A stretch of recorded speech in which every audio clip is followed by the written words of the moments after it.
Hello everyone.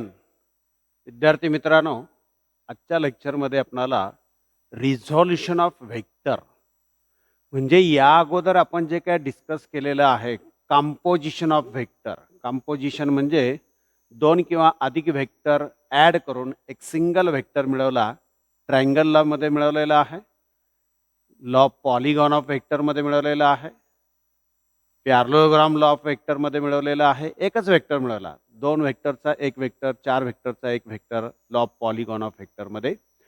आता आपणाला त्याच्या उलट रिझॉल्युशन म्हणजे काय आहे? The splitting of a vector into its components.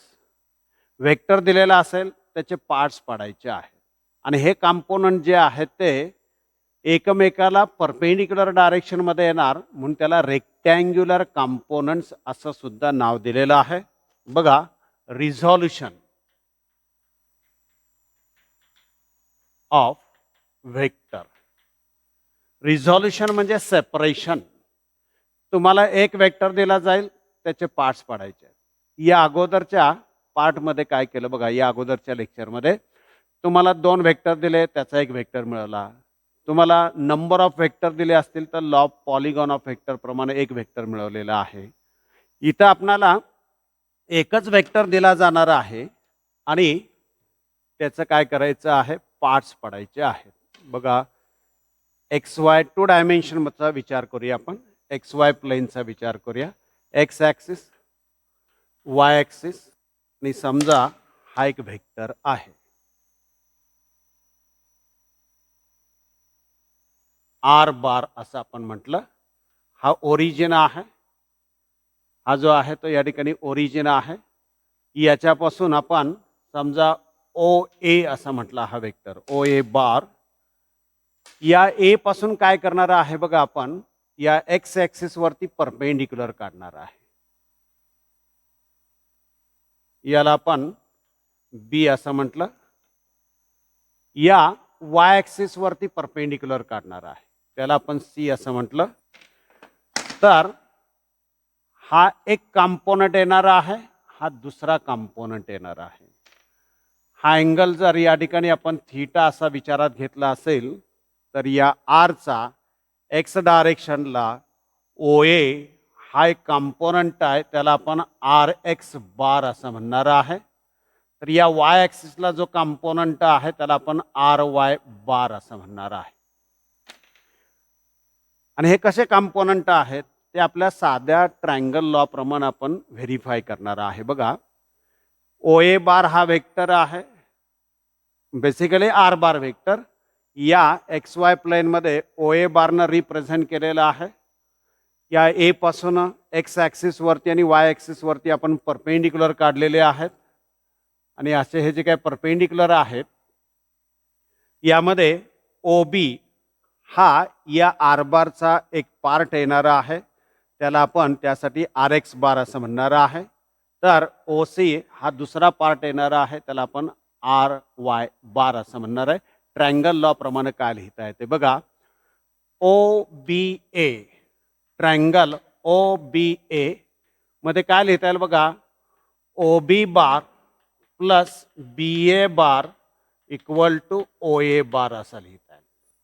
O B बार किंवा ओ ए बार लिहायचं असेल तर काय लिहिणार बघा, O B bar B A bar in magnitude and direction काय आहे, ओ सी बार आहे. इन मॅग्निट्यूड आणि डायरेक्शन काय आहे, ओ सी बार आहे. म्हणजे आपणाला ओ सी बार असं लिहिता येईल. ओ ए बार म्हणजे काय आहे बघा, आर बार असं आहे.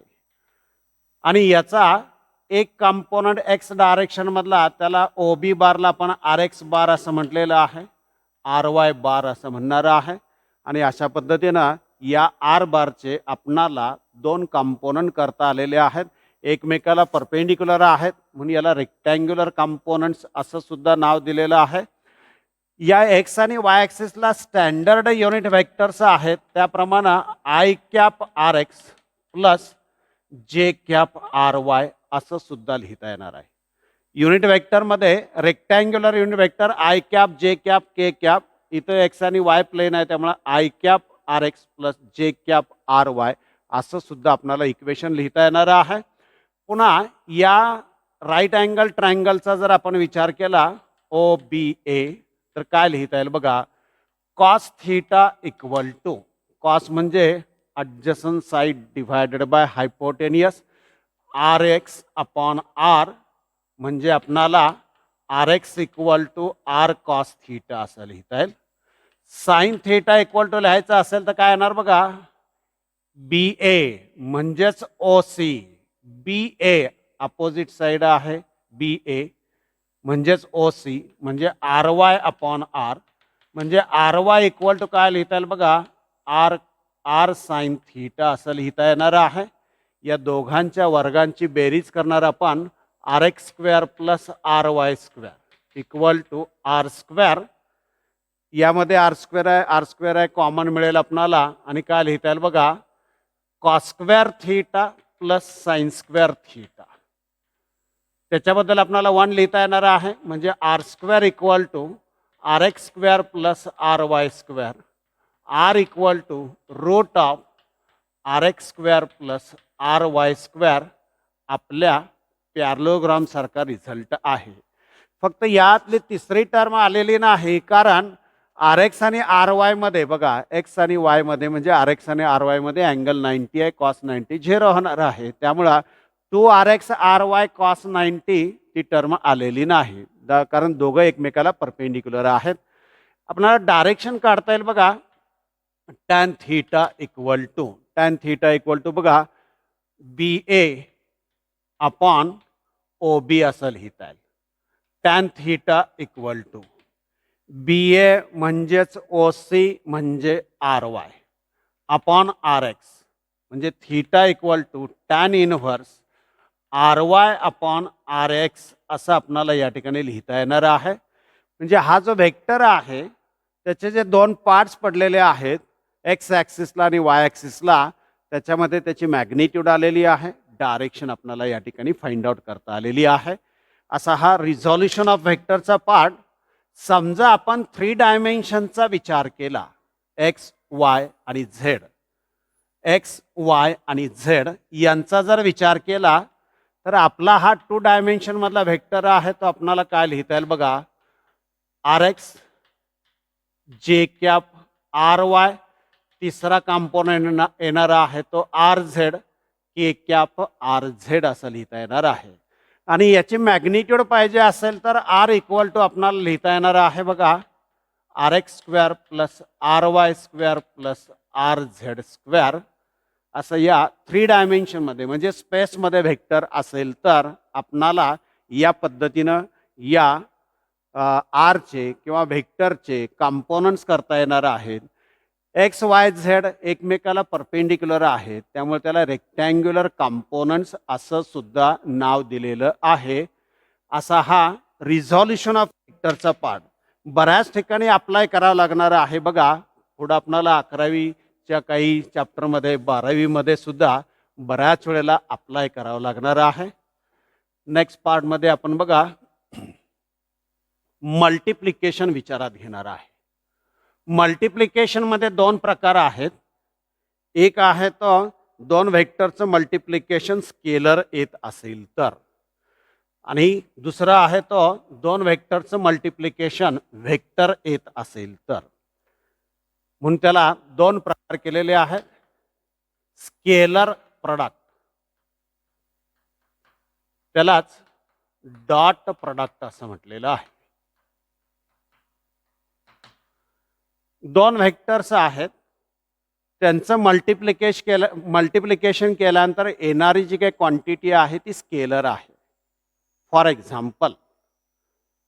एक्झाम्पल आपल्याला बघा, work equal to force into displacement काय लिहिता येते बघा, work equal to F bar dot S bar, F bar dot S bar असं म्हटलेलं आहे.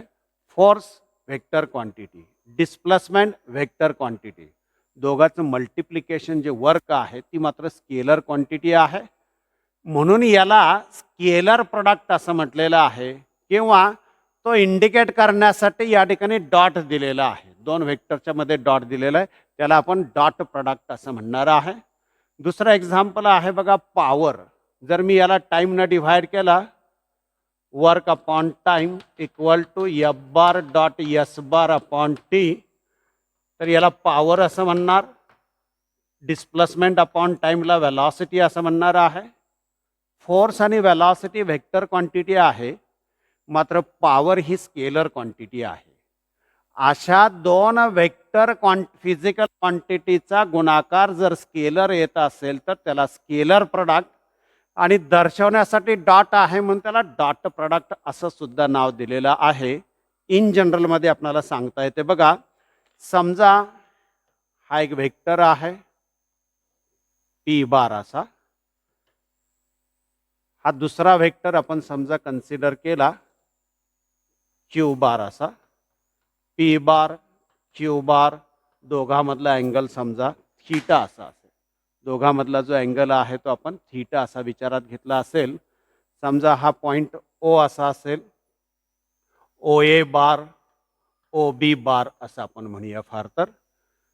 P bar is represented by O A bar, Q bar is represented by O B bar असा असेल. तर यांचा dot product P bar dot Q bar equal to काय लिहिणार बघा आपण, किंवा हा सुद्धा डॉट प्रोडक्ट लिहिताना आपण कसा लिहिलेला आहे, याला आपणाला एफ एस कॉस थीटा असं लिहिता आलेलं आहे, याला आपणाला एफ व्ही कॉस थीटा असं लिहिता आलेलं आहे, याला आपण इन जनरलमध्ये पी क्यू कॉस थीटा असं लिहिणार आहे. आणि स्केलर प्रोडक्ट डिफाईन करता येईल आपणाला. Scalar product of two vector is a scalar. ती काय असणार आहे, स्केलर क्वांटिटी असणार आहे, इज अ स्केलर. आणि काय असणार आहे मग त्याच्यामध्ये, product of magnitude of two vectors and cosine of the angle between them. Scalar product of two vector is the product of magnitude of two vectors and cosine of the angle between them, म्हणजे P Q cos theta. आपण दोन example सांगितलेली आहेत. आणि आता आपल्याला यांच्या काही प्रॉपर्टीज डिस्कस करायच्या आहेत. कशा पद्धतीने सांगता येतात बघा प्रॉपर्टीज. पहिली प्रॉपर्टी आहे या ठिकाणी, हा जो काही स्केलर प्रोडक्ट आहे, डॉट प्रोडक्ट आहे, इट इज कम्युटेटिव्ह. मल्टिप्लिकेशन जे आहे ते कम्युटेटिव्ह आहे. कसं सांगता येते बघा,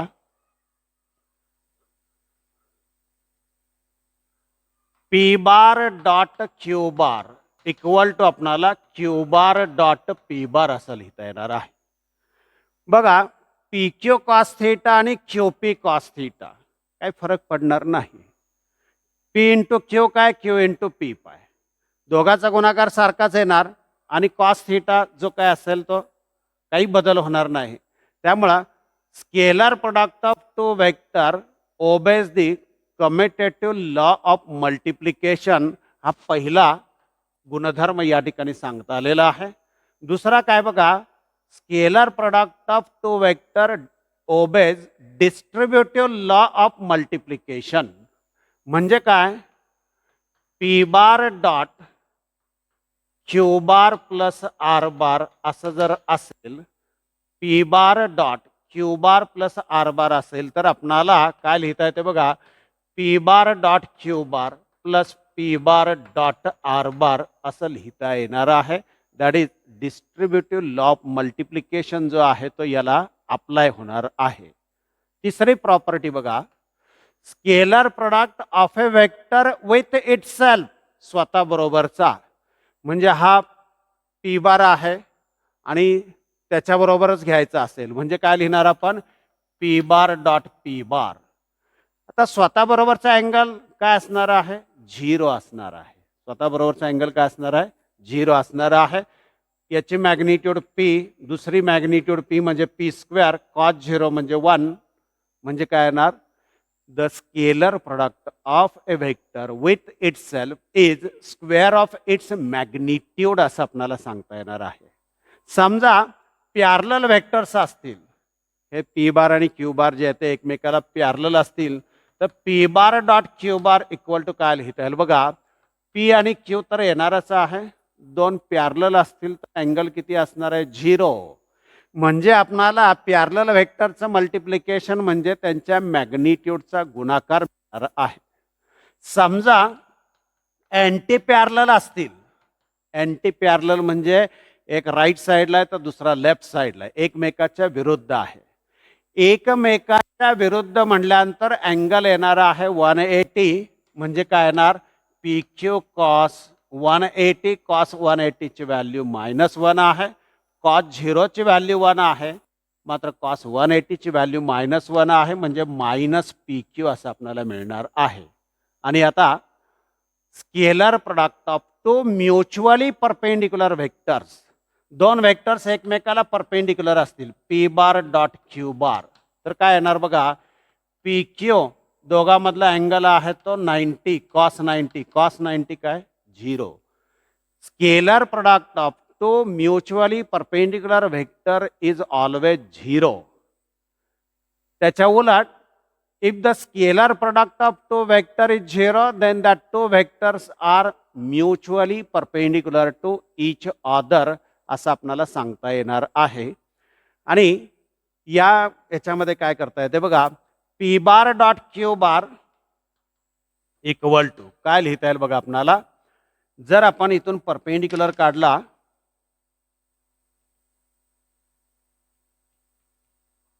म्हणजे एवढा पार्ट काय असणार आहे, क्यू कॉस थीटा असणार आहे. समजा मी इथून परपेंडिक्युलर घेतला असेल,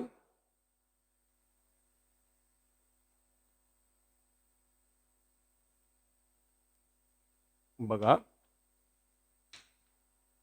हा परपेंडिक्युलर घेतला असेल तर एवढा पार्ट काय असणार आहे, पी कॉस थीटा, बरोबर आहे का. बघा तर ॲडजस्टंट साइड आहे, याला ही ॲडजस्टंट साइड आहे.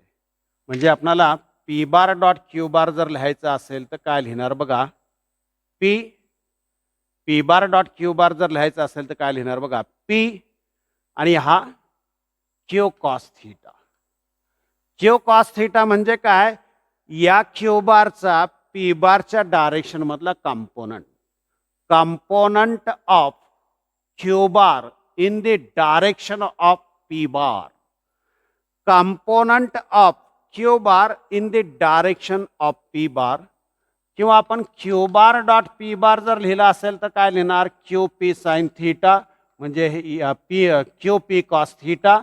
क्यू पी कॉस थीटा हा काय असणार आहे बघा, हा पी बार आहे, याचा कंपोनंट या क्यू बार मधला, म्हणजे Q into component of P bar in the direction of Q bar, असं सुद्धा आपल्याला या ठिकाणी मांडता येणार आहे.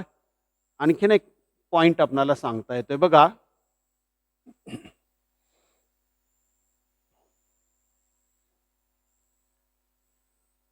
समजा A bar dot B bar equal to A bar dot C bar असेल तर B bar may not be equal to C bar, त्यातला A bar not equal to 0. तर या ठिकाणी आपणाला हे बी बार आणि सी बार सारखे असायलाच पाहिजे असं नाही. कसं सांगता येते बघा, मी ही टर्म लेफ्ट साइडला घेतली, A bar dot B bar equal to minus A bar dot C bar equal to काय येणार 0. मी ए बार कॉमन काढला, B bar minus C bar equal to 0. आता गुणाकार काय सांगतो बघा, एकतर हा 0 असायला पाहिजे, तो नाही, पहिल्यांदाच सांगितलेला आहे, किंवा हे 0 असायला पाहिजे, B bar minus C bar equal to 0. आणि काय सांगता येईल बघा, किंवा हे दोघं परपेंडिक्युलर असायला पाहिजे, A bar perpendicular to B bar minus C bar, म्हणजे ही पण पॉसिबिलिटी असू शकते ना.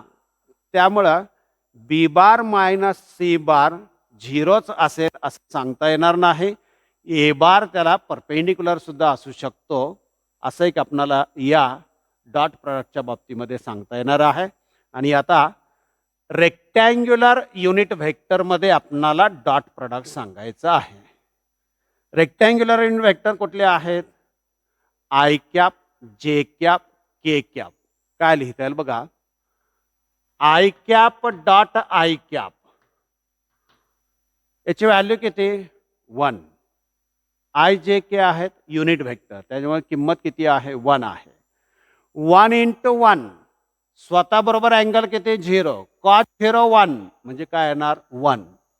मग मी जे कॅप डॉट जे कॅप घेतला 1च येणार.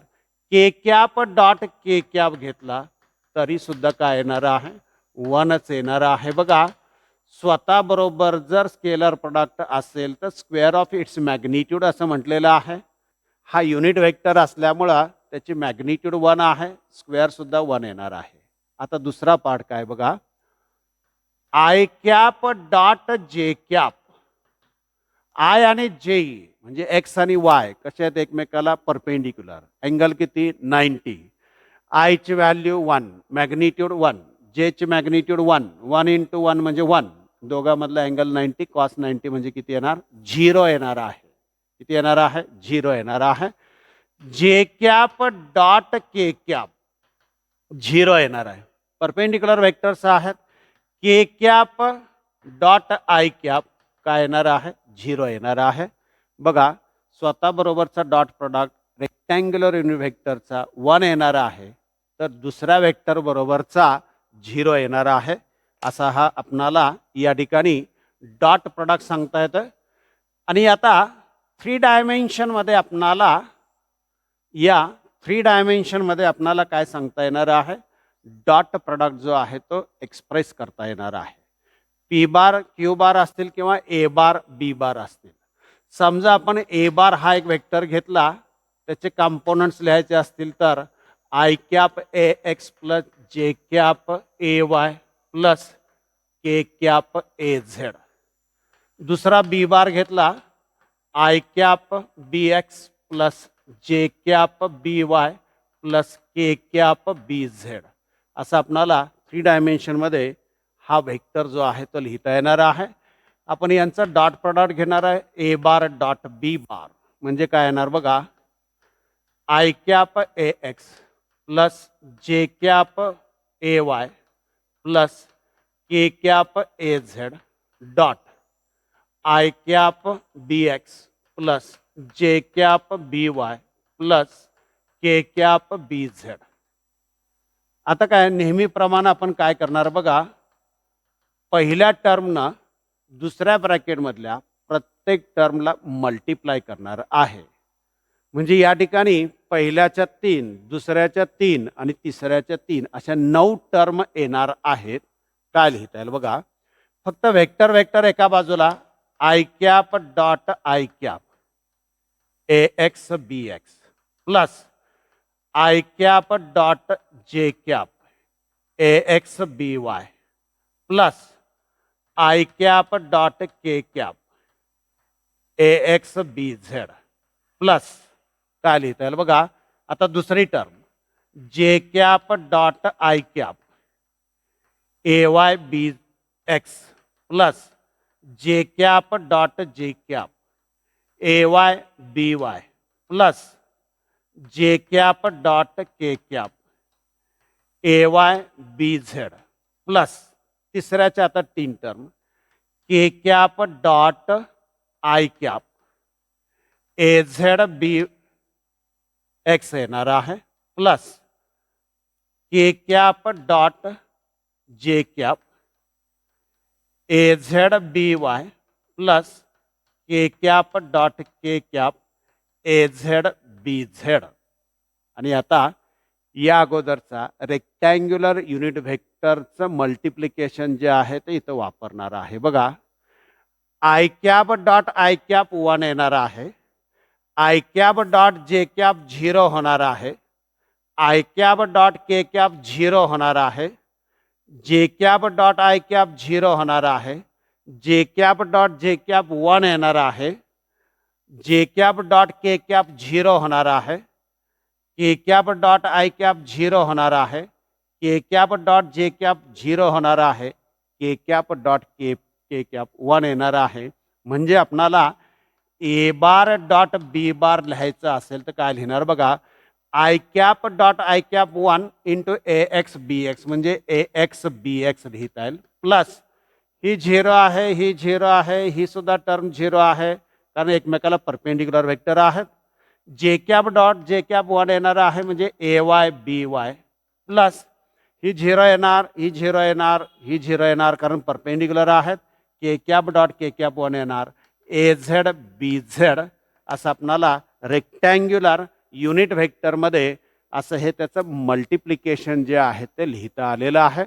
असाच आपणाला हा जो काही प्रोडक्ट आहे तो आपण स्केलर असं म्हटलेलं आहे. आपणाला व्हेक्टर लिहिता येणार आहे. बघा, व्हेक्टर प्रोडक्ट कशा पद्धतीनं आहे तो आपण, आणि त्याचेही काही गुणधर्म आपल्याला सांगता येणार आहेत.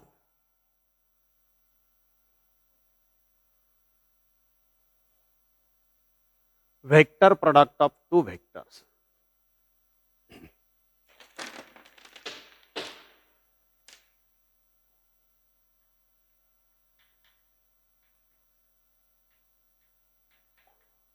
त्याला क्रॉस प्रोडक्ट असं म्हटलेलं आहे.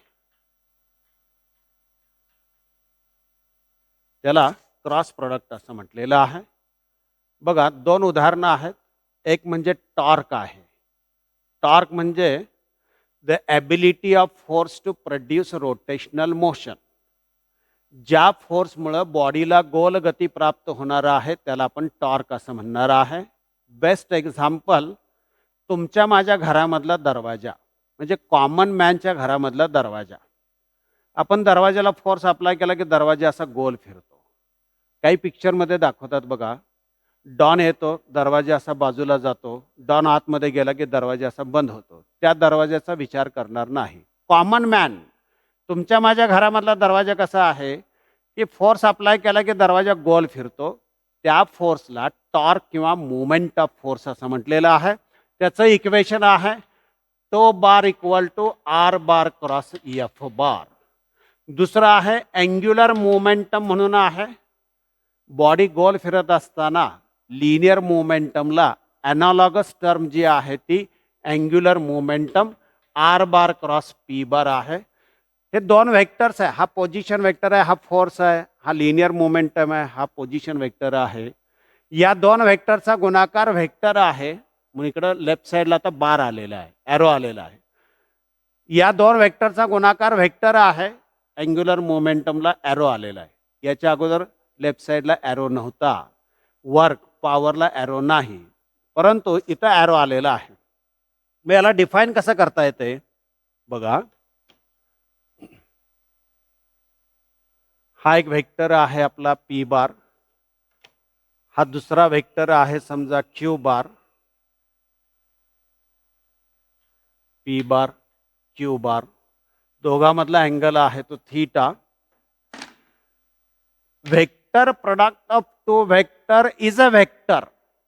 आता काय यायला पाहिजे, व्हेक्टर यायला पाहिजे. Vector product of two vector is a vector. आता व्हेक्टर म्हटले की मॅग्निट्यूड डायरेक्शन येणार. whose magnitude is the product of magnitude of two vectors p bar cross q bar घ्यायचा असेल तर p bar cross q bar equal to, याला magnitude येणार आहे, डायरेक्शन येणार आहे. whose magnitude is the product of magnitude of two vectors and small sign of the smaller angle between them. या दोघांमधला लहान अँगल हा मोठा होणार आहे, मात्र स्मॉलर अँगल जो आहे तो हा, and sign of the smaller angle between them. आणि आता direction, and in a direction perpendicular to plane containing two vectors. हे समजा उभ्या प्रतलामध्ये असतील तर हा पी बार क्रॉस जो काय क्यू बार आहे त्याला आपण आर बार असं म्हटलं तर तो याला परपेंडिक्युलर मध्ये येणार आहे. अँड गिवन बाय, आणि ती direction right handed screw rule, आणि ती राईट हँडेड स्क्रू रूलनं दिली जाणार आहे. कशी असणार आहे, आपण स्क्रू रोटेट केला समजा P bar to Q bar, हा क्रम महत्वाचा आहे. P bar to Q bar जर रोटेट केला, त्याचं टोक ज्या डायरेक्शन मध्ये जाणार आहे ती या रिझल्टंट व्हेक्टरची डायरेक्शन म्हणजे आर बारची डायरेक्शन. मी समजा पी टू क्यू रोटेट करायला लागलो तर हा जो काय टिप दी स्क्रू आहे तो काय होणार आहे, वरच्या दिशेमध्ये जाणार आहे, म्हणजे आर बार वरच्या दिशेमध्ये येणार आहे. हा आर बार म्हणजे काय असणार आहे, पी बार क्रॉस क्यू बार. आता डायरेक्शनच फक्त दाखवायचे आहे, त्यामुळे आपण काय घेणार आहे, युनिट व्हेक्टर घेणार आहे. यू कॅप आपण काय घेणार आहे, युनिट व्हेक्टर. बघा, द व्हेक्टर प्रोडक्ट दाखवलेला आहे क्रॉसनं, म्हणून त्याला क्रॉस प्रोडक्ट असं म्हटलेलं आहे. The vector product of two vector is a vector whose magnitude is product of magnitude of two vectors and sine of the smaller angle between them and in a direction perpendicular to plane containing two vectors. ज्या प्रतलामध्ये हे दोन vector आहेत त्याला perpendicular and given by the right handed screw rule. Screw आपण rotate केल्यानंतर समजा P to Q rotate केला असेल, हे दोघं आडव्या प्रतलामध्ये पी टू क्यू रोटेट केला तर तो स्क्रू वरच्या दिशेमध्ये जाणार आहे, आणि समजा क्यू टू पी जर रोटेट केला तर तो खालच्या दिशेमध्ये येणार आहे, उलट येणार आहे. याला आपण एस बार असं म्हणणार आहे. आणि एस बार इक्वल टू लिहायचं असेल तर Q bar cross P bar equal to Q P sine theta U cap. हा यू कॅप या खालच्या डायरेक्शन मधला आहे, वरचा यू कॅप वरच्या डायरेक्शन मधला आहे. म्हणजे डायरेक्शन दर्शवण्यासाठी आपण फक्त युनिट व्हेक्टरचा वापर केलेला आहे. म्हणजे या ठिकाणी डायरेक्शन जर बदलली पी आणि क्यू किंवा ऑर्डर बदलली तर डायरेक्शन बदलणार आहे. असा हा व्हेक्टर प्रोडक्ट. त्याचे काय एक्झाम्पल जे आहेत ती आपल्याकडं एक आहे ते टॉर्कचं एक्झाम्पल आहे, दुसरं आहे ते अँग्युलर मोमेंटमचं एक्झाम्पल आहे. आपण रोटेट करणार आहे. समजा आपण अँटी क्लॉकवाईज रोटेट केलं असेल तर टॉर्च डायरेक्शन जे आहे ती अपवर्ड येणार आहे. क्लॉकवाईज रोटेट केला असेल तर टॉर्च डायरेक्शन जे आहे ती डाऊनवर्ड जाणार आहे. टॉर्क आणि त्याचबरोबर हा अँग्युलर मोमेंटम जो आहे तो, याच्याही काय प्रॉपर्टीज आहेत ते आपल्याला सांगता येणार आहेत. बघा आता आपल्या लक्षात आलं की पहिली प्रॉपर्टी जी आहे commutative law, P bar cross Q bar not equal to Q bar cross P bar. कारण एक वरच्या बाजूला आहे तर दुसरा खालच्या बाजूला आहे. इक्वल दाखवायचं असेल तर मायनस साईन घ्यायला पाहिजे, एकमेकाच्या अपोजिट व्हेक्टर्स आहेत. त्यानंतर याला डिस्ट्रीब्युटिव्ह लॉ जो आहे तो अप्लाय होणार आहे. म्हणजे आपण समजा या ठिकाणी तीन वेक्टर जर कन्सिडर केले, R bar cross P bar plus Q bar, तर आपणाला R bar cross P bar लिहिता येईल plus R bar cross Q bar लिहिता येणार आहे. त्यानंतर स्वतः बरोबरचा vector product P bar cross P bar काय येणार बघा, पी स्क्वेअर साइन स्वतः बरोबरचा अँगल 0 साइन 0 काय येणार 0 इंटू यू कॅप म्हणजे 0 येणार आहे. पॅरलल असतील समजा पी बार आणि क्यू बार, ए बार आणि बी बारला सुद्धा सांगता येते. पी बार आणि क्यू बार जर पॅरलल असतील तर काय लिहिता येणार बघा आपणाला, पी क्यू पॅरलल म्हणल्यानंतर अँगल 0 येणार आहे, यू कॅप म्हणजे 0च येणार आहे. अँटी पॅरलल असतील समजा पी बार क्रॉस क्यू बार काय येणार आहे, दोघांमधला अँगल 180 साइन 180 पुन्हा 0च आहे म्हणजे इथं 0च येणार आहे. Parallel antiparallel. आणि आता आपणाला परपेंडिक्युलरचा विचार करायचा आहे. समजा P bar perpendicular to Q bar असेल तर दोघांचं प्रोडक्ट येणार साइन 91 येणार आणि आता यू कॅप युनिट व्हेक्टर. आता हे दोन एकमेकाला परपेंडिक्युलर असतील तर तिसरा वेक्टर या दोघाला परपेंडिक्युलर येणार आहे या, आणि ज्या डायरेक्शन मध्ये त्याचा हा युनिट व्हेक्टर आपण घेणार आहे. त्यानंतर रेक्टँग्युलर युनिट व्हेक्टरचा विचार करायचा असेल तर काय येणार बघा, I cap cross I cap. दोघांची किंमत 1 1, दोघांमधला अँगल किती आहे स्वतः बरोबरचा 0 आहे म्हणजे काय येणार 0. जे कॅप क्रॉस जे कॅप 0, के कॅप क्रॉस के कॅप 0 येणार आहे.